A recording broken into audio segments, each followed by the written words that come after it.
prezados associados.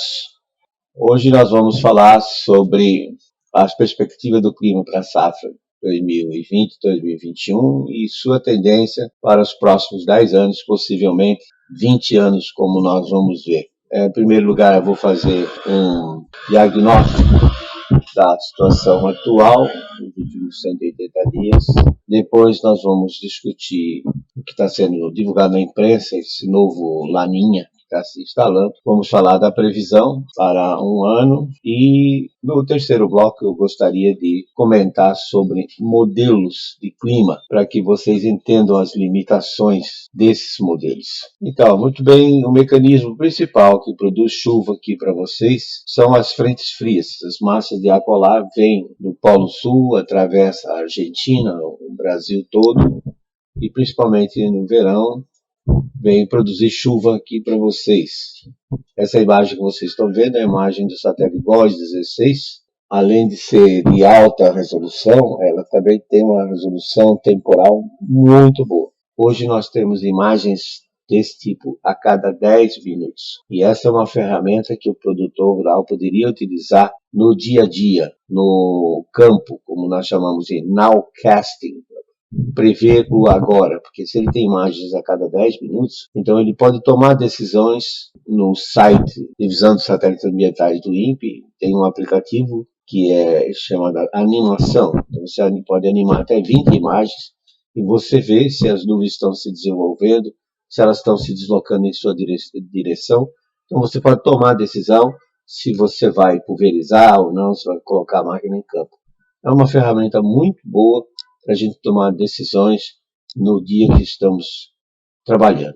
Então, essas frentes, então, normalmente, durante o verão, elas param ao longo dessa linha pontilhada. Aqui vocês estão vendo um mapa da precipitação média anual do Brasil, o período 81 a 2010, que é o período recomendado pela Organização Meteorológica Mundial.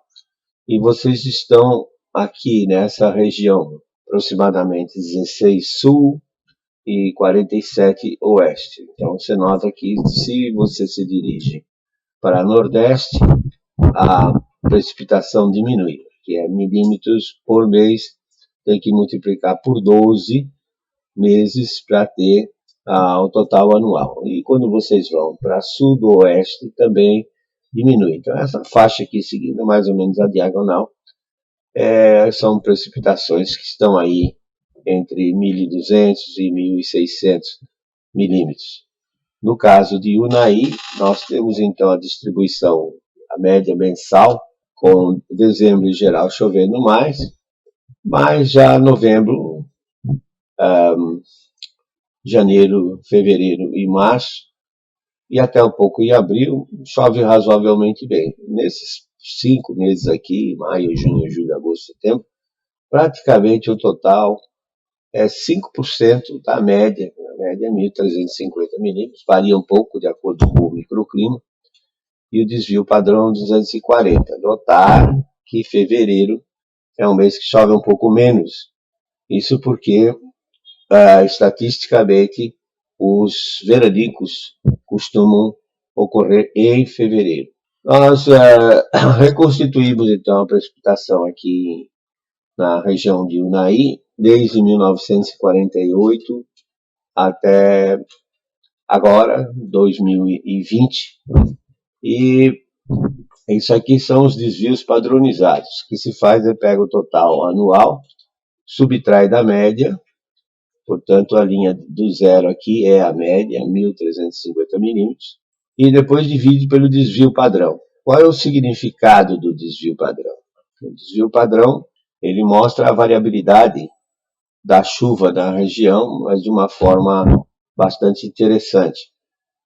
Um desvio padrão, 240, significa então que 1.350 milímetros com 240 daria 1.590, é um positivo.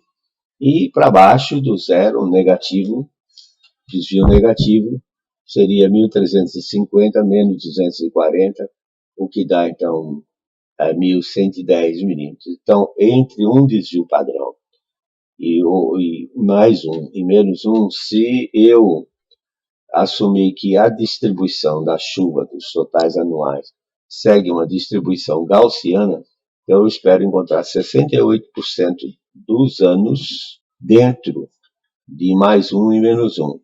E só os anos que saem fora disso, tanto para cima, desvios positivos, excesso de chuva, como foi 62, 2006, como para baixo, a redução de chuva, como foi em 1963, uma seca severa, mas note, em 1990 também, uma condição extrema. Teve locais aqui, todo da região, que choveu menos de 50% daquele total, né? 600, 700 milímetros no máximo. E agora a seca de 2019, né? Já que é uma sequência de anos ruins, como, por exemplo, 2017, 2016, 2015, né? Então já é uma sequência que foi muito ruim, embora esse ano pareça estar um pouco melhor. Então, claro que a seca de 1963 e 1990 foi muito mais severa, do ponto de vista meteorológico, do que a seca de 2019. Só que o impacto social e econômico dessa seca de 2019 é muito maior, porque em 1963 a agricultura não era praticamente, o agronegócio não era globalizado, e era uma agricultura mais assim de subsistência comparado com agora, né? E aqui é para mostrar para vocês que isto chama-se variabilidade.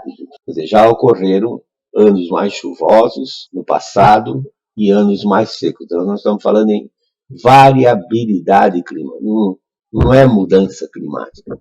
O clima varia, está sempre mudando.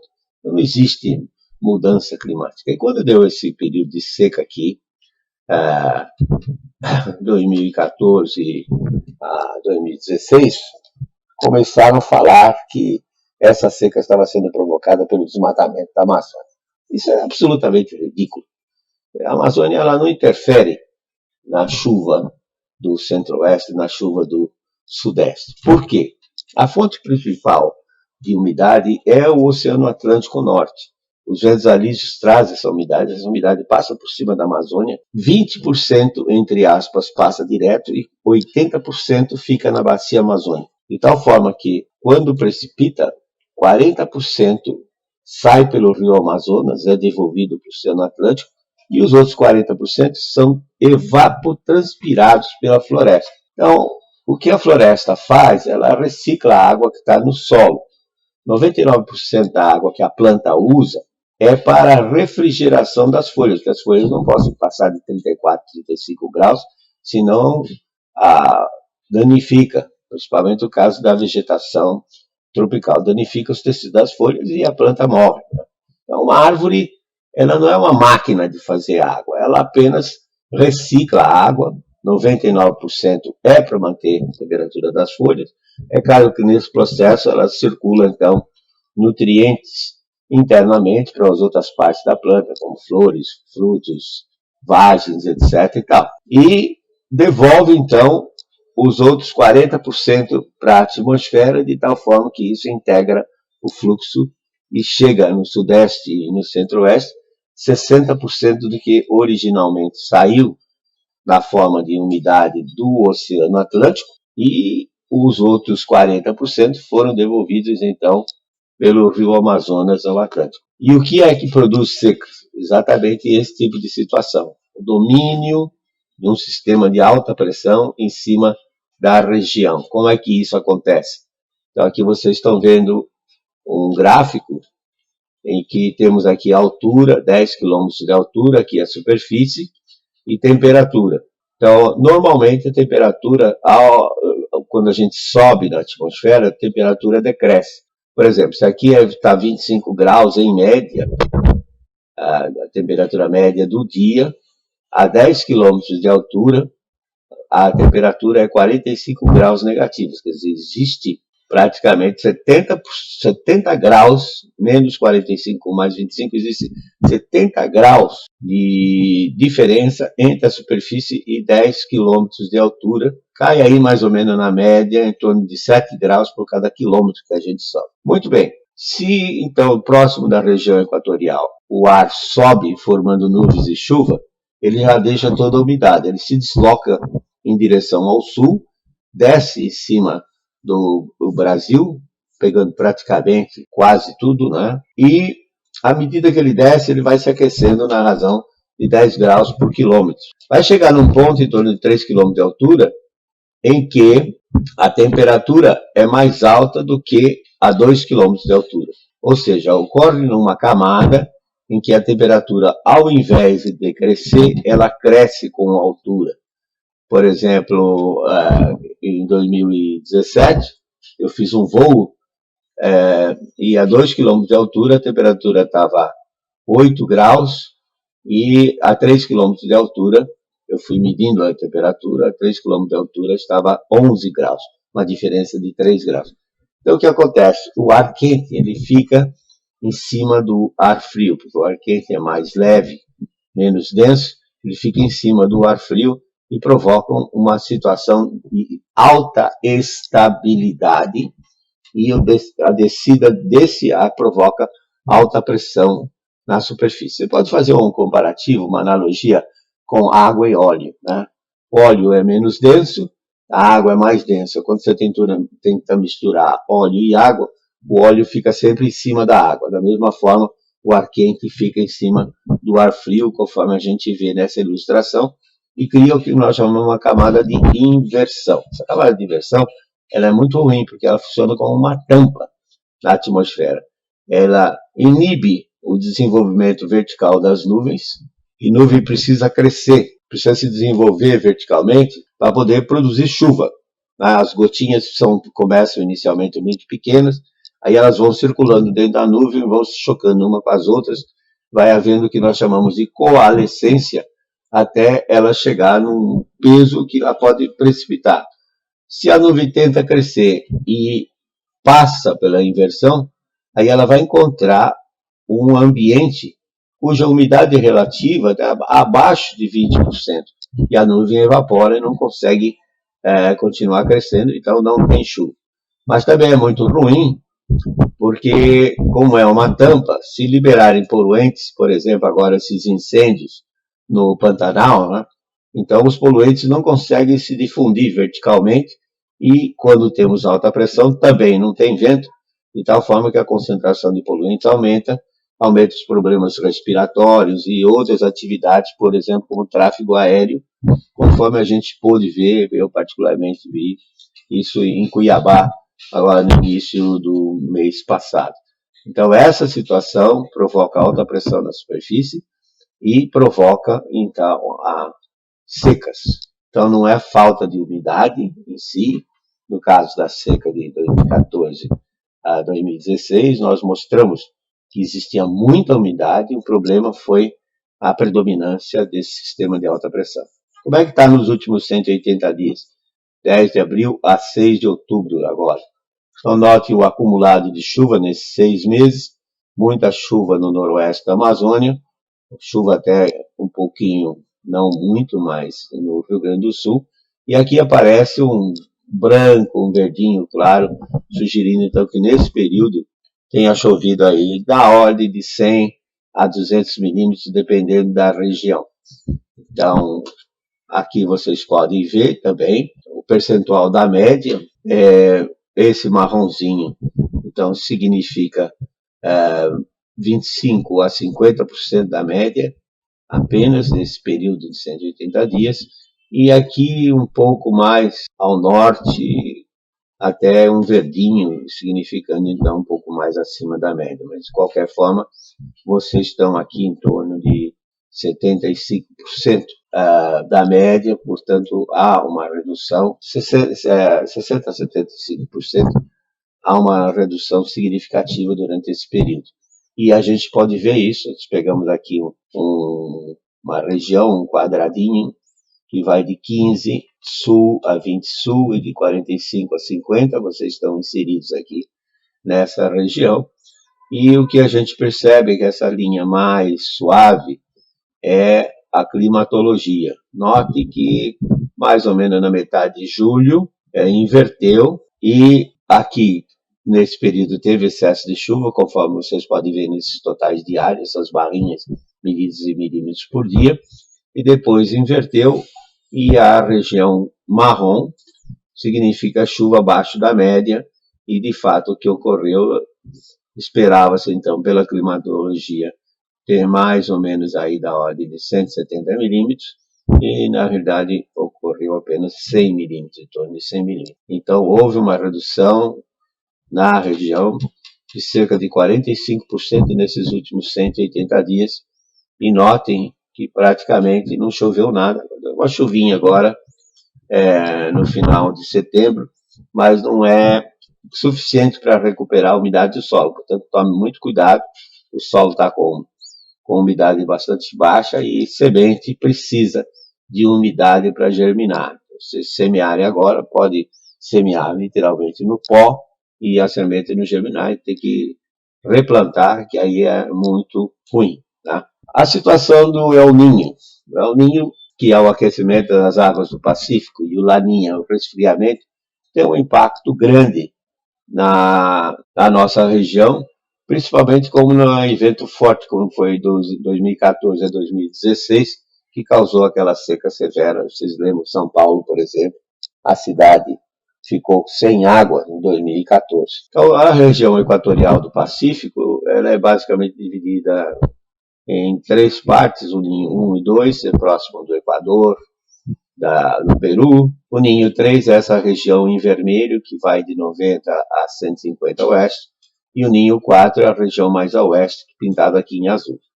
Os americanos, note bem, os americanos, acham que o que influencia o clima deles é uma parte do 3 com a parte do 4, que eles chamam de Ninho 3.4.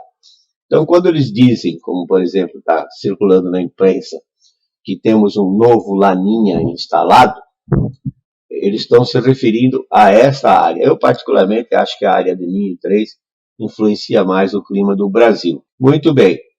Se temos um El Niño ou Laninha, como é que isso mexe com a nossa chuva? Então, o que eu fiz na região do Ninho 3, eu peguei as temperaturas do Pacífico, do Oceano Pacífico, superfície do Pacífico, de julho a setembro, e fiz uma correlação, que é uma técnica estatística, para saber se existe alguma relação entre a temperatura do Pacífico de julho a setembro e 3 meses na frente, outubro a dezembro, que é muito importante para o início da nossa estação chuvosa, se existe algum impacto na chuva de outubro a dezembro. Então, o que a gente percebe aqui é o seguinte: com coeficientes positivos, como amarelo e laranja, quando se tem águas quentes, chove mais. Por outro lado, com o azul, que são coeficientes negativos, chove menos. E vice-versa. Ou seja, se as águas estiverem frias, chove menos nos coeficientes amarelos aqui, nos coeficientes positivos, na área amarela, e chove mais na área azul. Então, vocês notam que vocês não são muito influenciados, não existe muita influência. Os coeficientes são relativamente baixos, mas nós estamos falando aqui em mais de 70 anos de dados, assim, estatisticamente eles são significativos. Eu posso fazer a mesma coisa no trimestre seguinte, pego as temperaturas do Pacífico de outubro a dezembro e vejo qual é o possível impacto que elas têm na chuva de janeiro a março, 3 meses na frente. Curiosamente, aqui na região, note que mudou, o coeficiente mudou de sinal. Era negativo e passou a ser positivo, sugerindo então que se as águas estiverem quentes, pode chover um pouco mais aqui. E se as águas estiverem frias, poderia chover menos. O Rio Grande do Sul continua do mesmo jeito, e o norte do Brasil, Amazônia, e norte da América do Sul e Nordeste continuam também com coeficientes negativos, que significa que se as águas estiverem frias, poderia chover mais, e nos coeficientes positivos, chover menos com os laninhas. Porém, quando ocorre um El Niño forte, como foi 2014, 2016, isso impacta todo o país, porque, como nós vimos, há um domínio da alta pressão, e a alta pressão e ar seco em cima não consegue produzir chuva. Como é que está a situação hoje, indo até dia 30 de setembro, centrado em 30 de setembro, portanto ela vale mais 3 dias, ela vale até o dia 3 de outubro. Vocês notam aqui, América do Sul, do lado direito, a Austrália e a Indonésia do lado esquerdo. Então dá para notar que há um azulzinho aqui, que não é um azul contínuo, às vezes tem um azul mais forte, às vezes um mais claro, sugerindo então que as águas estejam ligeiramente mais frias do que a média. Isso para mim, não, embora a NOAA, a Administração Nacional de Oceanos e Atmosfera dos Estados Unidos, tenha anunciado já um Laninha, eu não diria que isso é um Laninha clássico, porque no Laninha clássico você vê praticamente um contínuo e não vê bolhas de águas frias intercaladas com bolhas de água mais quente, como é esse amarelinho e marrom. Na parte de baixo, nós vamos vendo em profundidade. De novo, aqui é América do Sul, do outro lado é a Austrália. Isso aqui é a superfície, é o zero, é isso que vocês estão vendo aqui. E nós estamos indo até 450 metros de profundidade. O que, que a gente observa aqui?